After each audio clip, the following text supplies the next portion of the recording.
मु निर्वाचन बेले कही आमे मागणा बिजुली दबु ये आमर मोर राजनीतिक बंधु मैंने कहते कुआड़े गला मागणा बिजुली मुझे देवगढ़ जिले में कही जाऊँ नरेंद्र मोदी प्रधानमंत्री सूर्यघर योजना माध्यम मागणारे बिजुली लगेबार योजना देछन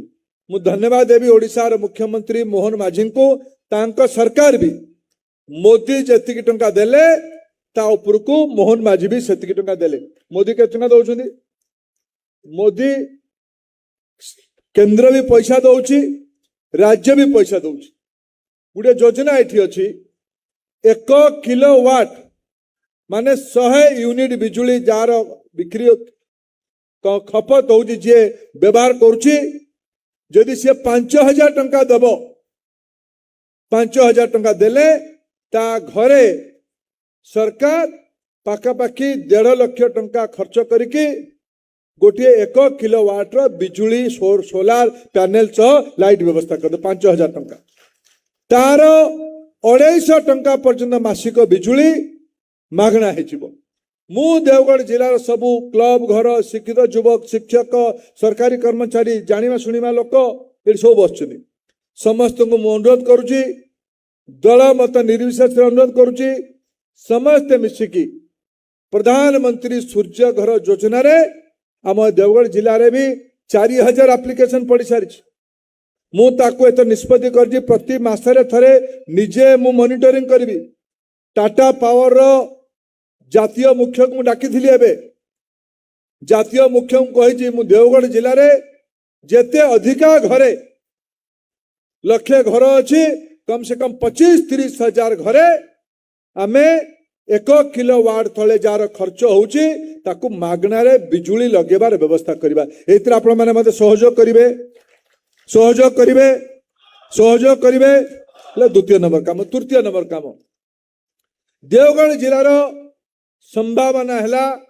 एठिकार वातावरण एठिकार पर्यावरण एठिकार प्रधान पाटर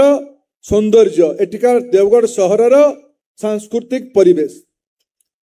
मोर मत एबे कलेक्टर उल्लेख करथले पाखापाखि 16 कोटी टंकारे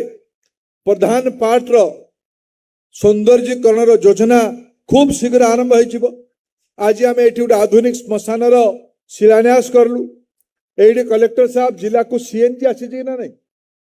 सीएनजी मुझे देखिली आप रोड उपर सीएनजी बोर्ड लगी ठीक आप यहाँ पर पेट्रोलियम कंपनी संगे कथा हे मु भी कथा हेबी देवगढ़ जिले में घरे घरे पाइप जोगे आम गैस पहुंचेबा अब एलपीजी हैरान हाँपाई पड़े जिन पानी आसूची देवगढ़ जिला को भी सदर महकुमा भी आम पाइप जोगे गैस आनिमा बंधुगण मु गोटे निवेदन करुँ को पर्यटन बढ़ापी हेले देवगढ़ स्वच्छता बढ़ापी पड़ो मुझे रवि बाबू को अनुरोध करी रवि बाबू देवगढ़ सबू ओडिशा कथा मुझे कही रवि बाबू ओडिशार सबू गाँव रे गोटे समय थिला प्रधानमंत्री शौचालय बनई देले प्रधानमंत्री पानी लगई देले आमको गाँ को आदर्श गाँ तैयारी करने पड़ो स्वच्छ रखापी पड़ो या केवल सरकारी व्यवस्था रे हेले हब नहीं ये समाज रा सहयोग दरकार समाज रा दायित्व दरकार सरकार भी से सहयोग हम मुझे देवगढ़ जिले में सब विकास प्रकल्पर अवसर रे केंद्र सरकार जो सेंट्रल स्कूल आरंभ है तार नुआ भवन आज देवगढ़ पर आम लोकार्पित करले आज से पर्यंत गोटे गोटे सेक्शन थिला यही वर्ष देवगढ़ रे 1 ରୁ 5 पर्यंत 200 पिला अधिका पढ़ी पारे एबे 550 पिला पढ़ुले एबे आउ 200 पिला पढ़े फिर जिते समय आकु जीव 6, 7, 8, 9, 10, 11, 12 ये 6 क्लास भी आउर से जोड़ी है बंधुगण आमको देवगढ़ को आगू बढ़ापी पड़ो देवगढ़ को विकसित करने पड़ो अनेक समस्या अच्छी अनेक दायित्व आम समस्ते मिसिक नापी पड़ो देवगढ़ को अर्थनैतिक विकास करने हेले जो 3टे अनुरोध कर प्रधानमंत्री सूर्य घर समस्ते देवगढ़ जिला को आम राज्य में अनुपातिक 1 नंबर कर अनुपातिक घर तुलन में पाखापाखि अधिका घर आम ये प्रधानमंत्री सूर्य घर लगेगा ये आम देवगढ़ जिला को केवल सहर नुहे गाँ गंडा को स्वच्छ रखा सब मंदिर को स्वच्छ रखा तृतीय अनुरोध ये जलसेचन बढ़ेवा माछ चाष बढ़ेवा दुग्ध चाष बढ़ेवा छेली मेंढा चाष बढ़ेवा पनीपरिया चाष बढ़ेवा डाली जात द्रव्यर चाष बढ़ेवा या गोटे कृषि प्रधान राज्य जिला यार दायित्व आम नवा रेंगाली श्रीबुद्धि करवा मु काली जाइथिली कलेक्टर साहब बारकोट गाँव बारकोट रे से जो आमर नुआ ब्रिज है जो पुराना ब्रिज थिला बारकोट गाँव गुरुजन माने मते कहले जे जो पानी तुड़ी अच्छी रेंगाली नदी बंध योजनार जदि डहरा गाँ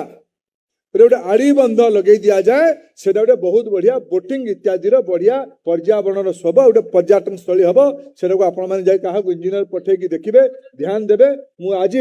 प्रभाती प्रधान को पर्यटन मंत्री को आज सकाल फोन करी आउ थे मुझे भी नहीं आसवा देवगढ़ जिलार विभिन्न पर्यटन स्थली को बुले विकास कथा आम करवा आज जोड़ा एमएलए कहते ये देवगढ़ गोटे अपेक्षा अच्छी जम जिलार ऑफिस सब सेपट को पड़ेला डाक्तरखाना पड़ेला स्कूल पड़ेला नवोदय विद्यालय भी सेपटे अच्छी चिन्मय विद्यालय भी सेपटे अच्छी या बढ़ेवा कौन करा टाउन आउ भितर मिसेबा पड़ो मुझे एनएचआई वाला को अनुरोध कर कलेक्टर आगुरी चिठी लिखी आउ थे चिठी लिखे पाखापाखि बणिया किलनाडू आरंभ करके सुगुड़ा रास्ता पर्यंत ये पाखापाखि 1.5-2 किलोमीटर हम जी हम हम मुझे एनएचआई रो चेयरमैन मोर परिचित अधिकारी तांकू कही खूब शीघ्र इंजीनियर को पठातु यार योजना हो जिम्मे आम देवगढ़ बाँ डाण जो पटु आसिले एपटू गले बाँ पटे है कचेरी डाण पटे है बसती संबलपुर पटे आसिले बाँ कड़े है बसती डाण पटे है कचेरी उभय को जदि आम गोटे ओभर ब्रिज उपरे करदेबा ताले रास्ता ता बाटे जीव आम दुईटा सहर जोड़ी हो यहाँ देवगढ़ गोटे बड़ दायित्व हो बोली भावुची मुझे काम लगिली एबेठू शेष अनुरोध ये मु काली जाइथिली मो गोटे बड़ शुभ अवसर थिला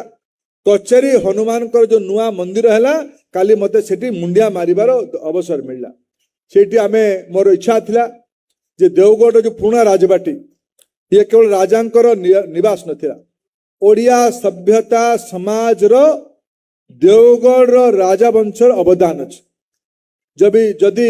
वासुदेव महाराज वासुदेव सुडल देव ओडिया भाषा प्रति दायित्व न नहीं थांते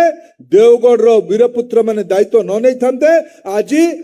ओडिशा ही पार न था आज भाषा अमर रही पार न था देवगढ़ को से जो सुरम्य राजप्रसाद अछि ताकू गोटे अत्याधुनिक म्यूजियम करिवार मोर योजना अच्छी मु गत काली भी टूरिज्म सेक्रेटरी को पचारि के बुझिली मद्रास आईआईटी को से दायित्व पुराना घर तो केमती रिनोवेट करा तार स्ट्रक्चराल कौन हम तार योजना से माने मद्रास आईआईटी वाला मोर विभाग अंतर्गत मुझे जाइए कथा भी हेबी सेठी भी खूब शीघ्र टीम पठेबा देवगढ़ को सजेबा बारकोट को सजेबा तिलैमणि को सजेबा आमे रियामाल को सजेबा